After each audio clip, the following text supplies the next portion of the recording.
Kamlesh Sutar, who's broken this story, joins me live from Mumbai tonight, as does Rahul Navrekar, spokesperson of the Shiv Sena. Chandrasekhar Prabhu is one of Mumbai's leading town planners. He's been crusading against politicians who've been benefiting at the cost of the aadmi. He's with us. Prithviraj Chavan wants to come in and react to this story. He'll be joining us in a moment from now also.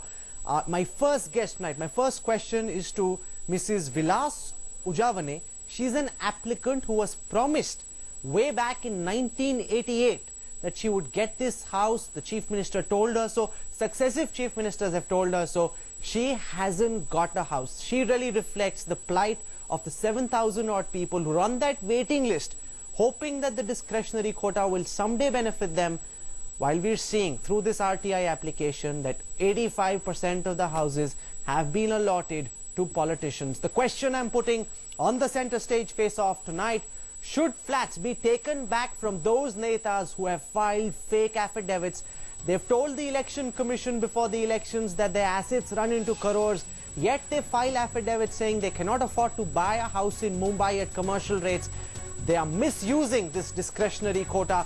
Should these houses be taken back and given to you and me? I also want to tell our viewers that we'll give you an opportunity to come in and comment on this story, especially people in Mumbai, all across the country. They're impacted. We'll be throwing open our telephone lines. I want to listen to what our viewers have to say about this. But Mrs. Vilas Ujavane, to you first, I want you to explain to our viewers, when you applied for this scheme, what were you told by which chief minister and what the current status is, Mrs. Ujavane? Current status है मेरा waiting list number 2 है. Hello. हाँ, और कब से आप waiting list पे हैं? आपने कब अप्लाई किया था? 88 में अप्लाई किया था, 89 में सैंक्शन हुआ था. मतलब आज 21 साल हुए. 21 साल हुए मैं घर मिलने की राह में हूं. नहीं, जब आपको सैंक्शन हो गया तब आपको ये घर क्यों नहीं मिला? आपको क्या चिट्ठी आई कि सैंक्शन हो गया, घर क्यों नहीं मिला? क्या हुआ उसके बारे में हमें बताइए. नहीं, सैंक्शन हुआ, ये चिट्ठी आई है, लेकिन उसके बाद क्या हुआ वो आज तक पता नहीं चला है, क्योंकि मंत्रालय में जाना पड़ता है, मंत्रालय में सबसे बात करनी पड़ती है. वहां पर क्या होता है, कोई मिस पर्सन मिल जाते हैं और वो बोलते हैं आप 1 लाख रुपए दो, हम लोग काम कर देंगे. अगर 1 लाख रुपए तभी मेरे पास होते तो मैं खुद ही छोटा सा घर मुंबई में खरीद लेती ना. एक खाली चौल में तो मुझे घर मिल जाता था 1 लाख में. 1 लाख भी नहीं थे, इसीलिए हम लोग 10% जो आर्टिस्ट कोटा होता है, आर्टिस्ट लोगों को, पत्रकार लोगों को जो मिलता है, उसमें मुझे घर सैंक्शन हुआ था.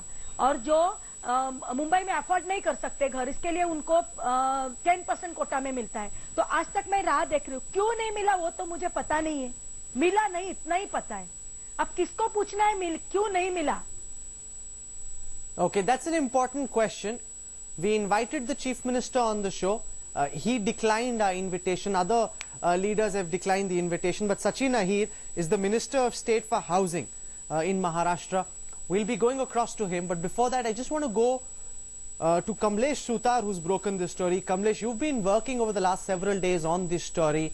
Explain to our viewers how this scam works, because apparently there's a lock-in period of 5 years which says if you've been allotted this house, you can't sell it. But we're being told that several politicians have actually gone and sold this house in that period and made a killing, because you're getting the house at 1/20th the market rates and you've gone and sold it. It's really become a money-making scheme.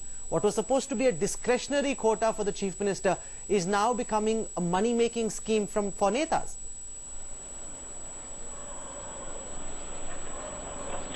Definitely, it's becoming the money-making scheme, because many of these politicians, they applied.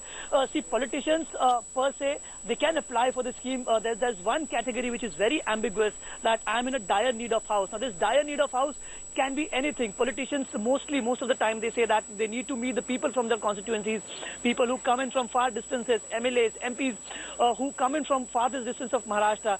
They can apply. But many of them who have given this reason that they want to meet their people from their constituency, or at least make PR by staying in Mumbai, they have sold his house after the mandatory lock-in period, and some have even gone to the extent of selling the house before the mandatory lock-in period of 5 years. Many, if you needed the house, if you were in need of a house, how did you, why in the first place did you sell it? Now, leaders like Prakash Javadekar, who got a flat for his son sold it in after 3 years, then again he applies for another house. If you were needing another house for the same reason, then why did you sell your first house in the first place? These are many questions that were raised when we were unearthing stories about the ULC land allotment. Many, in fact, some startling revelations came out. People told us that the flats were sold from day one when they were bought, but the only modus operandi was they were shown as given on rent, because there's no law which forbids them from giving this flat on rent. So they show that flat was rented for 5 years, and after 5 years, it's shown that the flat was sold out. But the basic purpose for which the flats were given, that you need a house, you cannot afford a house in Mumbai, that perhaps the purpose was defeated there.